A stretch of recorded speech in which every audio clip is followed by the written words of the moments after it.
Good Monday morning, everyone, and welcome into today's daily Bible reading for August the 14th. Today we are reading together in 2 Samuel chapter 10, which is going to give us details concerning the battle against the Ammonites and the mercenaries that they basically hire to fight against David from the Arameans. We'll be looking at that today, and we're going to see how actually this story here in chapter 10 is basically the bread to the David and Bathsheba sandwich that we have the details concerning the war against Ammon in chapter 10. And then if you skip over and past the story of David and Bathsheba, we actually see it concluded at the end of chapter 12, beginning in verse 26. So it seems that all of this it seems to be one long scene, one long battle that is taking place against Ammon.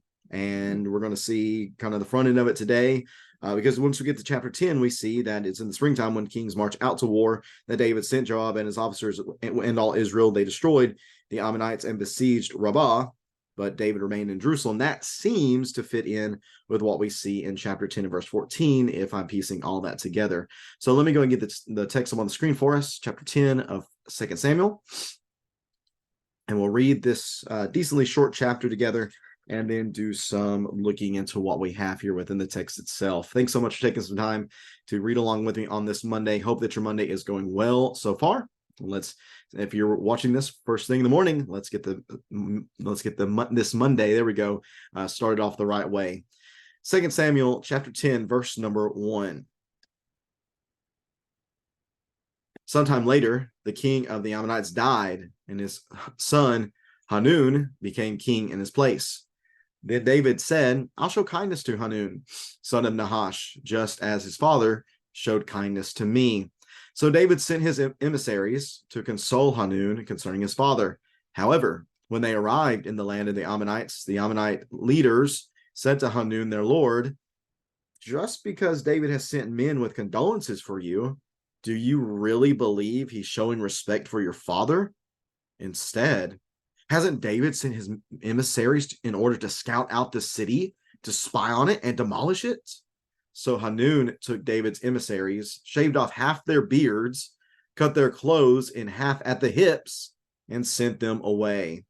When this was reported to David, he sent someone to meet them.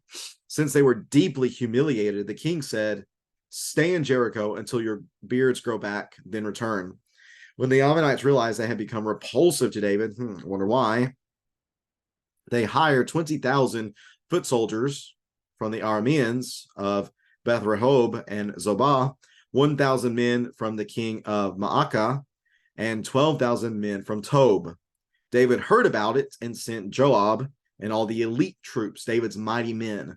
The Ammonites marched out and lined up in battle formation at the entrance to the city gates, while the Arameans of Zobah and Rehob and the men of Tob and Maacah were in the field by themselves.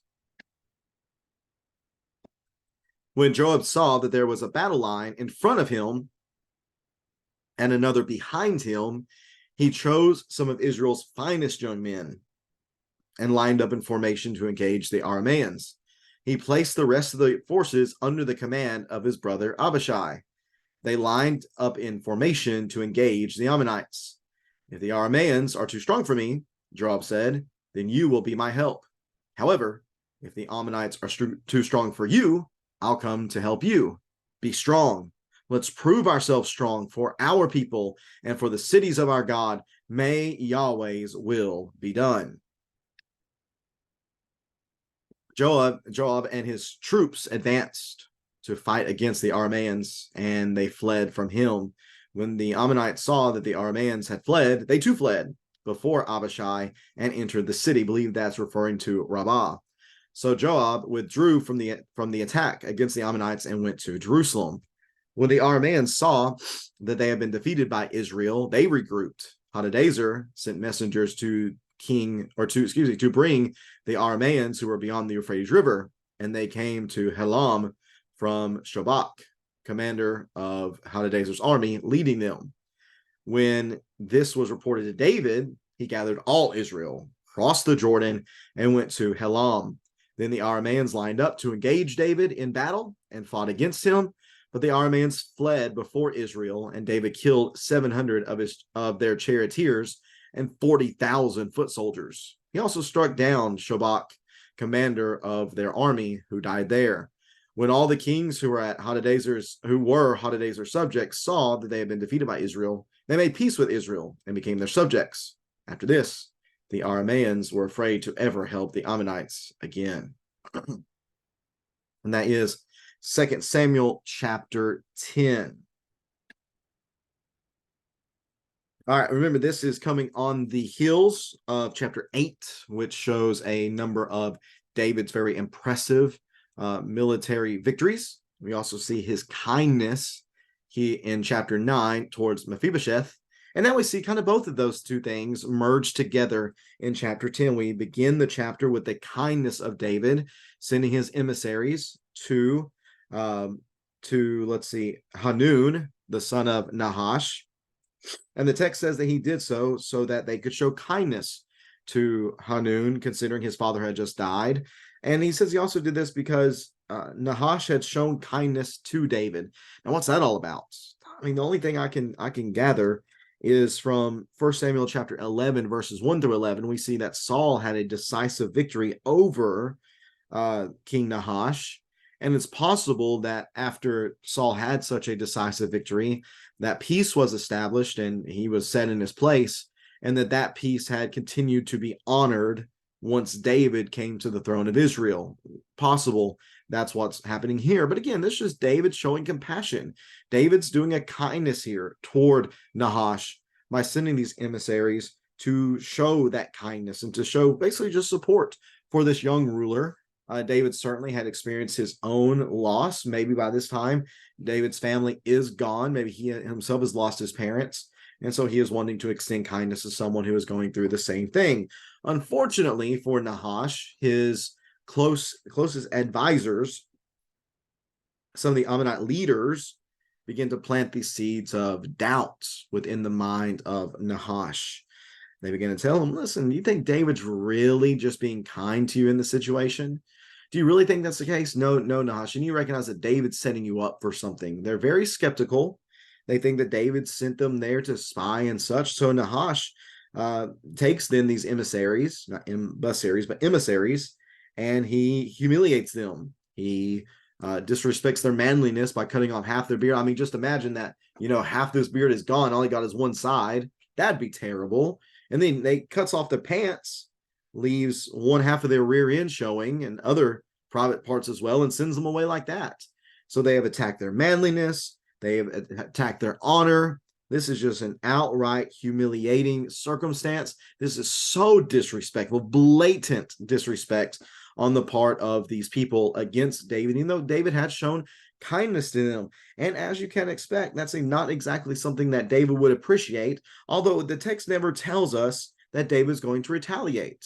I want to note that. It does not say anywhere that David's going to retaliate. Instead, he just sends men to comfort his emissaries who have been humiliated in this way, and just tells him, when your beards grow back, then you can come back. Now, it doesn't say that David is going to retaliate, but we do understand that David's pretty perturbed. I definitely would place the Ammonites and Nahash on my naughty list, and on my they make a wrong move list. They're going down.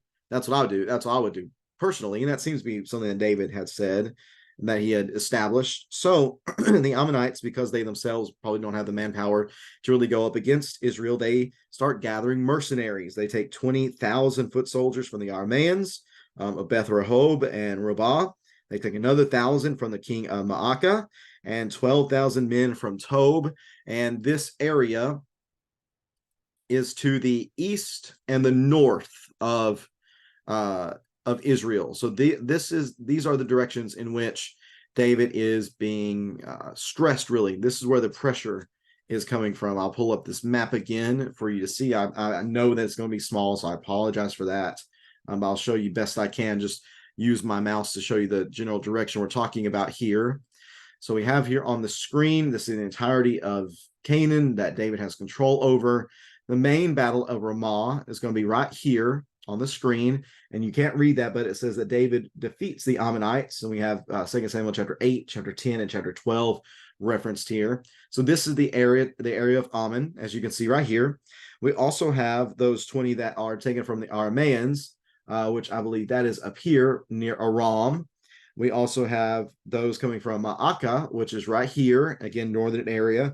And finally, we have the men from Tob. I saw that it's land right here. So we have David pressed on the east side and on the north side. So David, because of this pressure that is mounting from these directions, he himself has to get the army mustered, and he gathers together Joab and the elite troops, or the way other translations say this, David's mighty men. They line up to fight against these men from Ammon, from Aram, from Ma'akah, and from Tob. So they move from Jerusalem, move in this direction toward Rabbah. And once they get to Rabbah, we're going to see that Joab notices that he is outflanked. He has people in front of him. He also has people behind him. Therefore, he takes some of the finest young soldiers of Israel. They join him, and he goes up against the Arameans. And then he gives the rest of them under the control of his brother Abishai, and they are ready to fight against the Ammonites. And their plan is this: we're going to fight. If you see me being overrun, you come help me. If I see you being overrun, I'll come help you. At the end of the day, though, be strong. Be strong. And let's prove ourselves for our people and for the cities of God. And notice this: may Yahweh's will be done. And this is probably an unexpected statement of faith from Joab. He hasn't exactly shown himself up until this point to be someone who exactly was very faithfully minded. But here, he recognized that Yahweh's will would be done. It was their job to simply be strong and to rely upon him. So they advance, they fight against the Arameans, they have victory over them. When the Ammonites see that the Arameans are on the run, they too go on the run from Abishai, and they enter the city. Seems that they are entering Rabbah. That seems to be what's going on here. When that happens, Joab doesn't pursue all the way. It doesn't seem as if he's ready to lay siege to the city at this time. So there is no decisive victory that is achieved here in this moment when just Joab and Abishai go out to fight against these enemies. Well, the Arameans, they take off and they see that they've been defeated by Israel. They regroup, and Hadadezer then sends more messengers and tells them they need to get it together. And they're going to come to Helam, and they're going to go there with Shobach, who is the commander of Hadadezer's army, and he's going to lead them back into battle. When David hears that this battle is now being waged again, he gathers all Israel. I tend to read this as David himself is going out to battle now. So previous to this, whenever it's just been Joab and Abishai, there's not been a decisive victory. But you get here to the end of chapter 10, beginning of verse 17, it seems that David now gets involved. And when David gets involved, when he goes up against the Arameans, whenever he battles against them and fights against them, there is a much more decisive victory, that David kills 700 of their charioteers, that he takes out 40,000 of their foot soldiers. He even struck down Shobach, the commander of their army. He died there. When the kings who saw, or verse 19, when all the kings who were Hadadezer's subjects saw that they had been defeated by Israel, they made peace with Israel and became their subjects. And after this, the Arameans were afraid to ever help the Ammonites again. So this team, this tag team that had been put together between the Ammonites and the Arameans, it didn't work out. And those who were subject to Hadadezer, they see that there's a bigger, stronger king on the block, being David. They're like, yeah, we're going to leave you, Hadadezer, and we're going to subject ourselves to Israel instead. But notice, what's the difference? What's the difference here?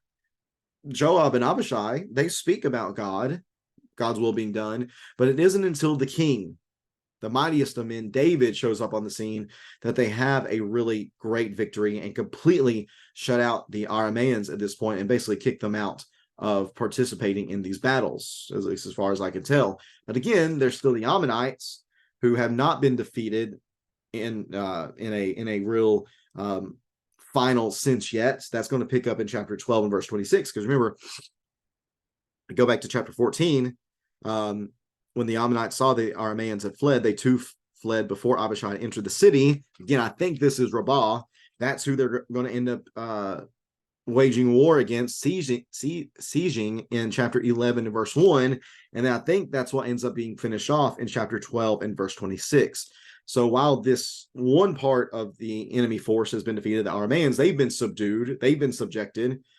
We haven't yet seen that with Ammon, but that's going to be coming here once we get to the end of our read tomorrow, as we read together in chapter 11 and 12. If you have any observations from the text, if you have any questions, again going back, actually I didn't finish our thought. Whenever David went up and had victory, they had success, whereas previously they did not have final success. I think that starts to shape one of the issues with chapter 11, and that David wasn't where he needed to be. He needed to be out in the battlefield. He needed to be fighting, because when he's out there, there's great victory. And when he's not, there's not success. Maybe that's part of what we should be seeing as we go through these next couple of chapters as well. I don't know if that's a perfect understanding of what is going on, but I will say that once you get to chapter 12 and verse 26, we do see that David once again goes out to battle, and guess what? They win. So maybe that's going to be a little something we can talk about tomorrow at the beginning of chapter 11, why David needed to be out in battle and not be back home, where he gets in trouble, obviously, with Bathsheba. But if you do have any questions or comments about chapter 10, please feel free to leave that in the comment section below. And I appreciate you taking some time to read along with me on this Monday. Hope you have a great rest of your Monday, and hope you read along with me tomorrow as well in chapters 11 and 12, as we read about David and Bathsheba. And if you were not a part of our assembly yesterday, you can go ahead and go. You can do that today, do that tomorrow, do whatever you want to. You go to our websites or our YouTube channel and find the lesson from yesterday, from August the 13th, where I talk about, I discuss the story of David and Bathsheba and seek to answer the question of who is in control. And we see what happens whenever David failed to allow God to control what direction he goes in this unfortunate story that we're going to read about tomorrow in chapters 11 and 12. Hope to see you then. Again, have a great rest of your day.